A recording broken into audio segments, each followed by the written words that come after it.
Olá, tudo bem com você?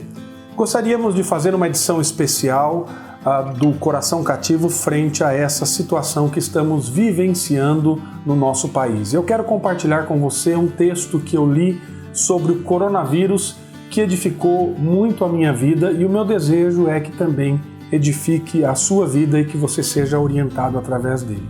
Esse texto foi escrito pelo pastor Mark Olden, que é pastor da Igreja Evangélica de Nápoles, na Itália.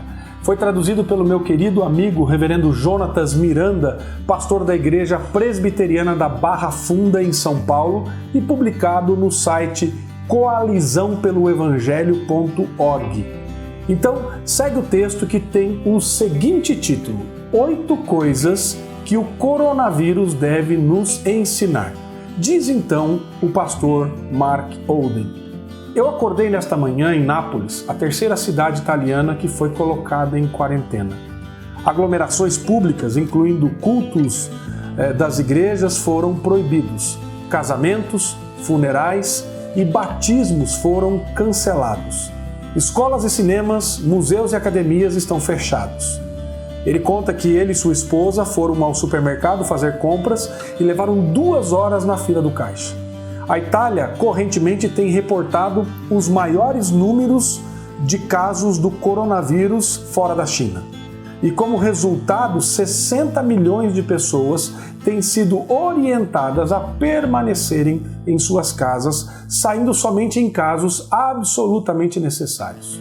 Agora, como cristãos, como respondemos a tal crise? Com fé e não com medo, com toda certeza. Nós devemos olhar para o olho da tempestade e perguntar: Senhor, o que o Senhor espera que eu aprenda disso? Como o Senhor quer me mudar? Então aqui estão as 8 coisas escritas pelo pastor Mark Olden que todos nós deveríamos realmente aprender ou reaprender deste coronavírus. Primeiro, a nossa fragilidade. Essa crise global está nos ensinando o quão fraco somos como seres humanos.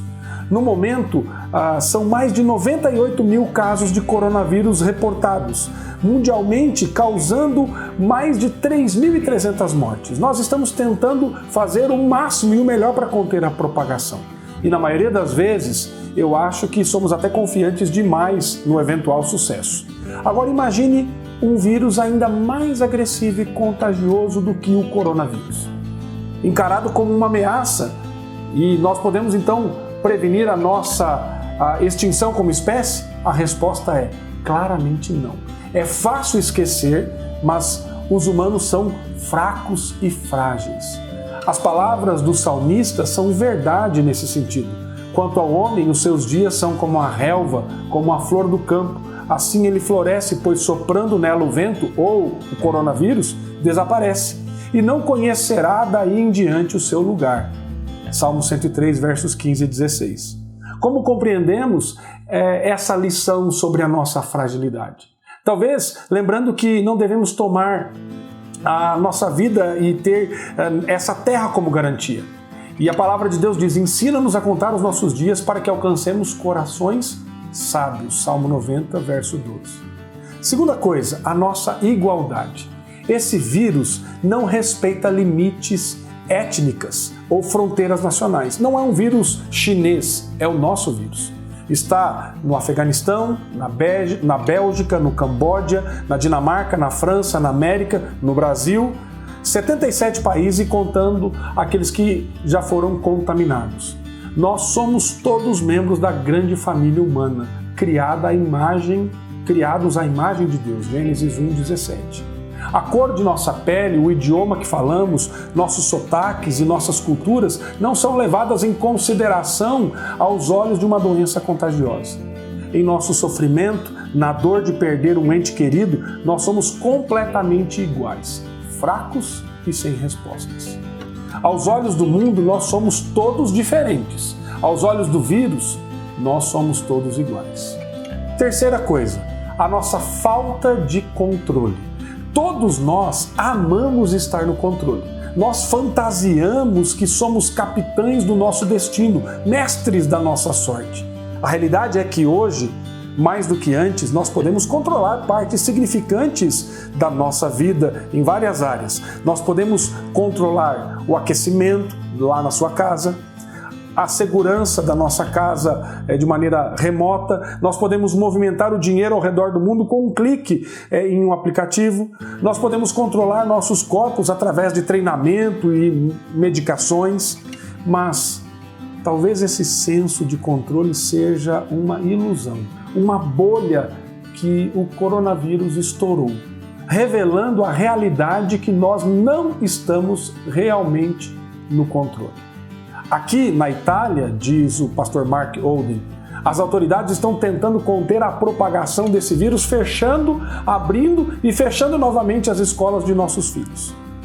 Eles têm a situação sob controle? Será que tem? E nós, armados com todos os nossos subterfúgios, com os nossos sprays e desinfetantes, álcool e gel, nós tentamos reduzir os riscos de sermos infectados. Não há nada de errado em fazermos isso, muito pelo contrário. Mas nós estamos no controle da situação? Dificilmente. Quarto, a dor que compartilhamos em sermos excluídos. Há alguns dias, um membro da igreja do pastor Mark Olden viajou para o norte da Itália. E no seu retorno para Nápoles, essa pessoa foi excluída de um jantar de colegas de trabalho.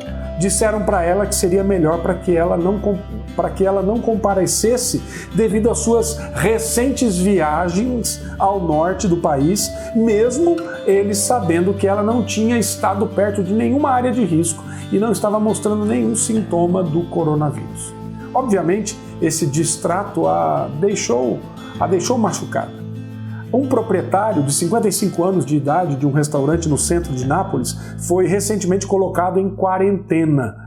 Tendo dado positivo aos testes do coronavírus, do Covid-19, diziam que ele se sentia relativamente bem fisicamente, mas que ficou triste pelas reações de muitos dos seus vizinhos e relata o seguinte: o que mais o machucou não foi o resultado positivo para o coronavírus, mas a maneira que ele e sua família foram tratados pela cidade em que eles viviam, diz o jornal matutino de 2 de março de 2020. Ser excluído e isolado não é uma coisa fácil, tendo em vista que somos criados para relacionamentos. Mas muitas pessoas agora estão tendo que lidar com o isolamento. É uma experiência que a comunidade leprosa dos dias de Jesus conhecia muito bem. Eles conheciam muito bem isso. Eram forçados a viverem sozinhos, andando pelas ruas de suas cidades, gritando: imundo, imundo, segundo Levítico 13:45. Quinto lugar, a diferença entre medo e fé. Qual é a sua reação para com essa crise? É fácil ser dominado pelo medo? É fácil ver o coronavírus em todo lugar que você olha? No teclado do seu computador, no ar que eu respiro, em cada contato físico, em cada esquina, esperando para me infectar? Nós estamos em pânico? Ou talvez essa crise está nos desafiando a reagir de maneira diferente, com fé e não com medo? Não é fé nas pessoas famosas, nas estrelas ou em alguma deidade desconhecida. Em vez disso, fé em Cristo, o bom pastor, que é também a ressurreição e a vida. Certamente, somente Jesus está no controle dessa situação. Certamente, somente Ele pode nos conduzir através dessa tempestade. Ele nos chama para confiar e crer, para ter fé e não medo. Sexto lugar, nossa necessidade de Deus e nossa necessidade de orarmos.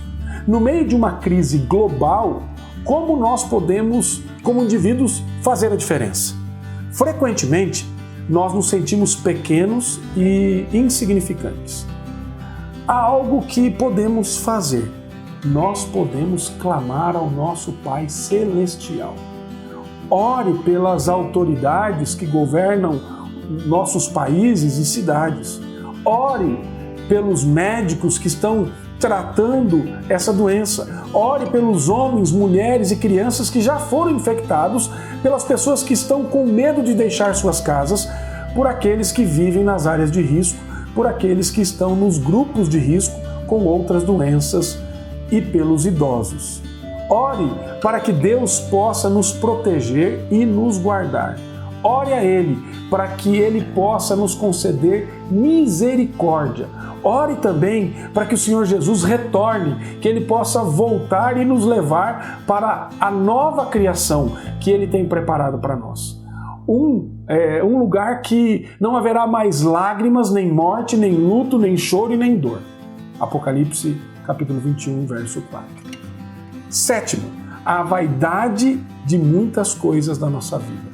Diz o pregador, vaidade de vaidade. Vaidade é tudo vaidade. Eclesiastes 1, verso 2. É muito fácil perdermos a perspectiva no meio das loucuras da nossa vida. Nossos dias estão tão cheios com pessoas e projetos, trabalhos e listas de desejos, casas e feriados que nós temos dificuldades para distinguir aquilo que é importante daquilo que é urgente. Nós nos perdemos no meio da nossa própria vida. Talvez essa crise nos relembre com o que nós devemos nos preocupar de fato na nossa vida. Talvez nos ajude a distinguir entre o que é significativo e o que é sem sentido. Talvez o campeonato de futebol, ou aquela cozinha nova, ou aquele post no Instagram não seja tão essencial para a minha sobrevivência. Talvez o coronavírus esteja nos ensinando que o que realmente importa, aquilo que é importante. Oitavo, nossa esperança. Nesse sentido, a questão mais importante não é que esperança você tem ao se deparar com o coronavírus. Porque Jesus veio para nos alertar sobre a presença de um vírus muito mais letal e já espalhado. Um que já atingiu todo homem, mulher e criança.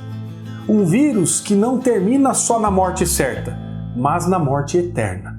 Nossa espécie, de acordo com Jesus, vive no surto de uma pandemia chamada pecado. Qual é a sua esperança diante desse vírus? A história da Bíblia é a história de um Deus que encontrou em um mundo infectado com esse vírus, com o pecado. Ele viveu com pessoas doentes, sem vestir uma roupa de proteção química, mas respirando o mesmo ar que nós respiramos, comendo a mesma comida que nós comemos. Ele morreu isolado, excluído do seu povo, aparentemente longe do seu Pai em uma cruz. Tudo que ele pôde fornecer a esse mundo doente como um antídoto para o vírus, para que ele possa nos curar e nos dar vida eterna. Ouça as palavras de Jesus. Eu sou a ressurreição e a vida. Quem crê em mim, ainda que morra, viverá. E todo que vive e crê em mim não morrerá eternamente. Crês nisto? João capítulo 11. Querido, que Deus abençoe a sua vida. E frente a essa situação toda do coronavírus, que você possa descansar em Deus, sabendo que Ele está mesmo em meio a essa situação toda adversa, a essas tribulações. Ele está nos ensinando. Ele é o nosso refúgio, o nosso socorro, força bem presente na hora das tribulações. Que você possa descansar em Deus e confiar nele. Um grande abraço, Deus abençoe, até a próxima.